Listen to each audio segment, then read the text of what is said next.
Mi nombre es Carolina y soy instructora en Mindfulness. Y te quiero dejar un sencillo ejercicio.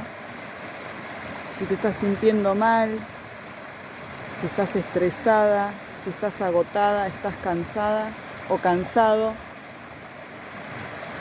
busca un lugar. En primer lugar, tómate unos minutos para vos. Segundo, busca un lugar que te dé paz. Tercero, quítate las zapatillas, los zapatos, las botas, lo que tengas puesto. Toma contacto con la naturaleza. Cuarto, sentate en el piso, en contacto con el pasto. Busca un lugar cómodo. 5, cerrá los ojos y comenzá a tomar aire por la nariz conscientemente. Inspirá y exhalá por la nariz, inhalando, llevando el aire a tu vientre y exhalando.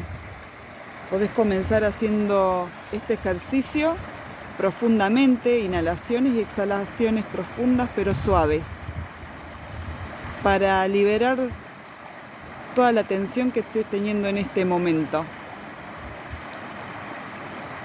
Luego de repetirlo 10 veces, podés llevar tu respiración natural con la atención plena en tus fosas nasales y observar tu respiración, inhalando y exhalando siempre por nariz, y estar conectado con este momento, con este aquí y ahora. Y este ejercicio lo podés sostener todo lo que más puedas. Si tu mente se va, no hay problema.